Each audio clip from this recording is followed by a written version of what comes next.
എന്റെ മകൻ എന്തെങ്കിലും പറ്റിയ 4 അല്ല 400 എണ്ണത്തിന് ഞാൻ കൊല്ലും.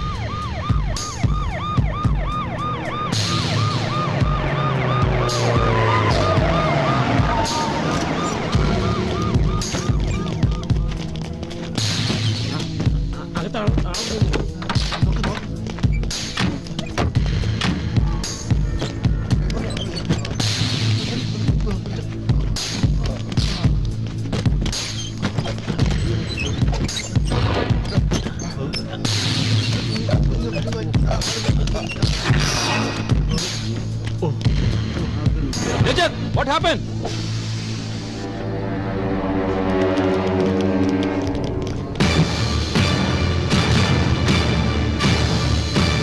Go!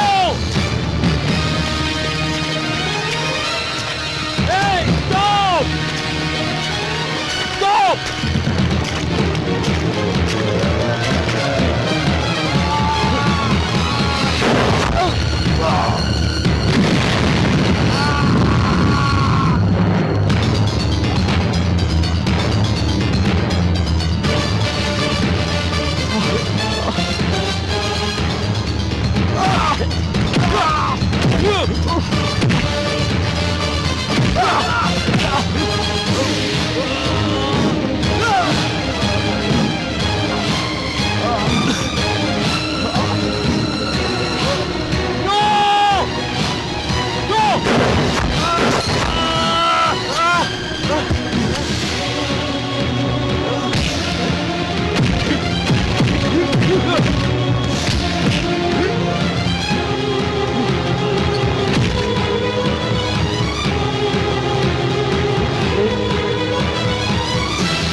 മാറി നിൽക്കാൻ ഞാൻ ഒന്ന് കാണട്ടെ.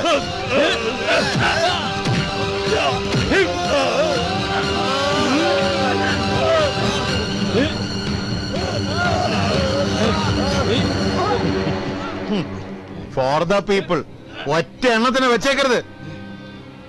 വിദ്യാർത്ഥി സമൂഹം വലത്താൻ പോണ്.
എല്ലാം ഞാൻ പറയാം. ഒന്ന് ക്ഷമിക്കൂ, ഞാൻ നോക്കിയിട്ട് പറയാം. ഓക്കെ, അല്പം ക്ഷമിക്കൂ പ്ലീസ്. ഇപ്പൊ തൃപ്തിയായല്ലോ തനിക്ക്? ഈ യൂണിഫോം ആളെ കൊല്ലാനുള്ള ലൈസൻസ് അല്ല.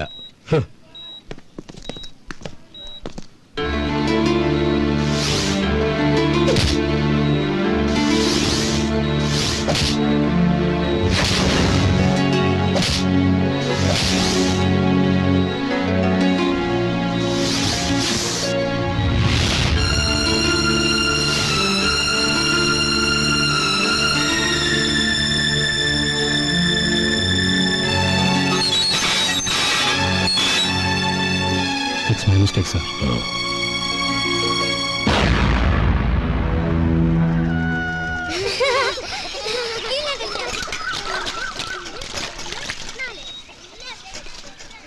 പോയിട്ട് എന്താ വെച്ചാ? എന്താവാൻ, ഒന്നും നടക്കില്ല മോളെ. നമ്മളെ പോലെ ഗതികെട്ടവർക്ക് പഠിത്തവും പത്രാസൊന്നും പറഞ്ഞു. അല്ലച്ചാ, എന്താ ബാങ്ക് മാനേജർ പറഞ്ഞേ? പഠിക്കാൻ വായ്പ തരണമെങ്കിലേ ഈട് കൊടുക്കണോന്ന്. ഈ പുറമ്പോക്കാരൻ എന്നാ എടുത്ത് ഈട് കൊടുക്കാന്? വിദ്യാഭ്യാസ വായ്പയ്ക്ക് ഈടൊന്നും വേണ്ടാന്നാണല്ലോ സർക്കാർ പറയുന്നേ. എന്നാ സർക്കാരിനോട് മേടിച്ചോന്നാ അയാള് പറയുന്നേ. റാങ്കൊക്കെ കിട്ടിയതാന്ന് അച്ഛൻ പറഞ്ഞില്ലേ? ഒക്കെ പറഞ്ഞു, കരഞ്ഞു കാല് പിടിച്ചു. അച്ഛാ, നാളെ ഞാനൊന്ന് പോയി നോക്കിയാലോ? എന്റെ അവസ്ഥ അറിയുമ്പോ 10ാം ക്ലാസ് മുതൽ റാങ്ക് വാങ്ങിയിട്ടുണ്ടോന്നൊക്കെ പറയുമ്പോ തുക എത്രയായാലും എന്താ, അത് തരാനല്ലേ ഞങ്ങൾ ഇവിടെ ഇരിക്കുന്നത്. ചിലപ്പോ സഹായിക്കാൻ തോന്നിയാലോ? നിങ്ങൾക്കൊക്കെ തന്നില്ലെങ്കിൽ പിന്നെ ഞങ്ങൾ ആർക്ക് ലോൺ കൊടുക്കാനാ സാറേ? ഒന്നും വേണ്ട, സൈൻ ചെയ്യാനുള്ള എല്ലാ പേപ്പേഴ്സും ഞാൻ അങ്ങോട്ട് കൊടുത്തുവിടാം. സാറ് വരണമെന്ന് തന്നെയില്ല, പണം അക്കൗണ്ടിൽ വരും. സാർ ആവശ്യമുള്ളപ്പോ അതിനനുസരിച്ച് വിഡ്രോ ചെയ്തോണ്ടാ മാത്രം മതി. Oh, that's all right. അതൊന്നും ഒരു കുഴപ്പമില്ലെന്നേ. Okay, by.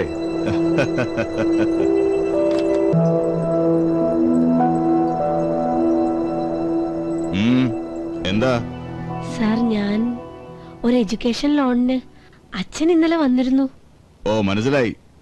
അത് നടക്കത്തില്ലെന്ന് അപ്പോഴേ അയാളോട് പറഞ്ഞാണല്ലോ. അല്ല സാർ, വേറെ വഴിയില്ലാത്തോണ്ടാ. എല്ലാ ക്ലാസ്സിലും ഞാൻ റാങ്ക് വാങ്ങിയിട്ടുണ്ട് സാർ. കൊച്ചെ, തുറന്നു പറയാം, 25-30 ലക്ഷം ക്യാപിറ്റേഷൻ ഫീ കൊടുത്ത് പഠിക്കുന്ന കാശിന് സൗകര്യമുള്ളവർക്ക് വേണ്ടിയിട്ടുള്ളതാ ഈ എഡ്യൂക്കേഷൻ ലോൺ. അല്ലാതെ കിടപ്പാടം പോലും ഇല്ലാത്ത കാശിന് സൗകര്യമുള്ളവർക്ക് എന്തിനാ സാർ ലോൺ? ഓ, നീ എന്നെ പഠിപ്പിക്കാൻ ഇറങ്ങിയതല്ലേ? ഇറങ്ങണേ പുറത്ത്. പ്ലീസ് സാർ, പഠിക്കാൻ വേണ്ടിട്ടാ. ഓ, നീയൊക്കെ ഇനി പഠിച്ചിവിടെ രാജ്യം ഭരിക്കാൻ പോവല്ലേ? എടി കൊച്ചേ, നിന്നെ പോലെ പുറമ്പോക്കിലും വഴിവെക്കിലും ഒക്കെ താമസിക്കുന്നവർക്ക് പറഞ്ഞിട്ടുള്ള പണി വേറെയുണ്ട്. കാണാനും വലിയ മോശമില്ലല്ലോ, ചെമ്പടി കുറെ ഉണ്ടാക്കാം. ആ ബിസിനസ് തുടങ്ങാനേ ഒരു ലോണിന്റെ ആവശ്യമില്ല. അല്ല പിന്നെ പഠിക്കാൻ ഇറങ്ങിയിരിക്കുന്നു. All India inter university music കോമ്പറ്റീഷനിൽ 1ാം സമ്മാനം നേടിയ നമ്മുടെ കോളേജിന്റെ അഭിമാനമായ നമ്മുടെ കോളേജിന്റെ സ്വന്തം ബാൻഡ് പൾസ്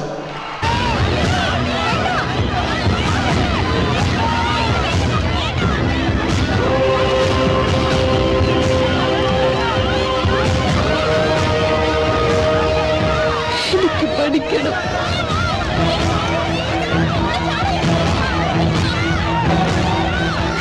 ഇത് ഞാൻ ചെയ്യുന്നത് നിങ്ങൾക്ക് വേണ്ടിയാ.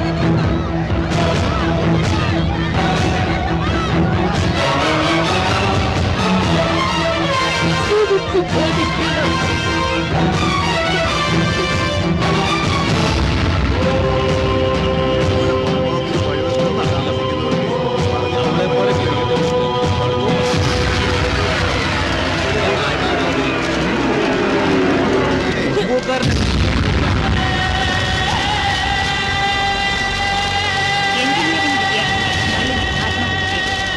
വിദ്യാഭ്യാസ വായ്പ ലഭിക്കാത്തതിനെ കോളേജ് കെട്ടിടത്തിന്റെ മുകളിലത്തെ നിലയിൽ നിന്നും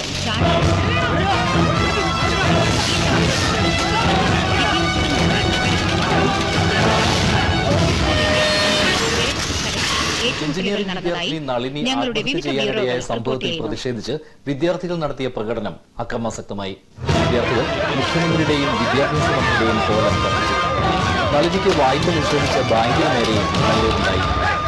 വിദ്യാർത്ഥികളുടെ പ്രതിഷേധ പ്രകടനങ്ങൾക്കൊപ്പം തൊഴിലാളികളും നളിനിയുടെ മരണത്തിന്റെ യഥാർത്ഥ കാരണം സമരം ഈ സർക്കാരിന്റെ ജനവിരുദ്ധമായ വിദ്യാഭ്യാസ നയമാണ്. ഇതിനിടെ നളിനിയുടെ ആത്മഹത്യയുടെ യഥാർത്ഥ കാരണത്തെപ്പറ്റി അന്വേഷിക്കുമെന്ന് മുഖ്യമന്ത്രി പറഞ്ഞു. വ്യക്തിപരമായി പറഞ്ഞാൽ വിദ്യാഭ്യാസ വായ്പ കിട്ടാത്തത് കൊണ്ട് ഒരു പെൺകുട്ടി ആത്മഹത്യ ചെയ്യുന്നത് ഞാൻ വിശ്വസിക്കുന്നില്ല. ഒരു പെങ്കൊച്ച് ചാടി ചത്തിട്ടുണ്ടെങ്കിൽ അതിന്റെ പുറകിൽ ഒരു ആങ്കൊച്ചും കാണും. ഈ ആത്മഹത്യക്ക് വേണ്ടി വല്ല പ്രണയനൈരാശ്യമോ മറ്റോ ഉണ്ടോ എന്ന് അന്വേഷിക്കേണ്ടിയിരിക്കുന്നു. ആ പെങ്കൊച്ച് നേരെ ചൊവ്വേ ക്ലാസ്സിൽ ചെല്ലാറില്ലായിരുന്നെന്നാ അതിന്റെ സാർമാര് തന്നെ പറഞ്ഞു. ആ ദിവസങ്ങളിലൊക്കെ ആ പെങ്കൊച്ച് എവിടെ പോയിരിക്കായിരുന്നു? കഴിഞ്ഞ സർക്കാരിന്റെ കാലത്ത് നടന്ന ആത്മഹത്യകളെ പറ്റി മൗനം പാലിച്ച് നടന്നവരാണ് ഇപ്പോൾ വാളും പഴുതുമായി ഇറങ്ങിയിരിക്കുന്നത്. ഇനി ഒരു നളിനി കൂടി ഇവിടെ മരിക്കാതിരിക്കുവാൻ ജനങ്ങൾ ഒറ്റക്കെട്ടായി തെരുവിലിറങ്ങേണ്ടിയിരിക്കുന്നു. കാള പെട്ടെന്ന് കേട്ടപ്പോഴേ വടിയും കയറും എടുത്ത് ഇറങ്ങിയ കുട്ടിപ്പട്ടാളവും പ്രതിപക്ഷവും എല്ലാം ആദ്യം അതന്വേഷിക്കട്ടെ. അപ്പൊ പല കഥകളും പുറത്തു വരും.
Tiger. Tiger. Tiger. Tiger.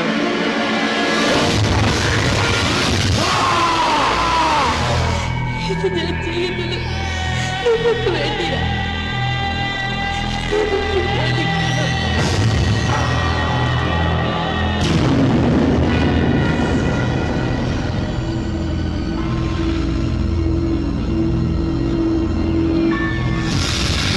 ചൂടുള്ള വാർത്ത, ഇന്നത്തെ ചൂടുള്ള വാർത്ത. ബാങ്ക് മാനേജറുടെ വധത്തിന് മുന്നിൽ ബൈ ദ പേപ്പർ.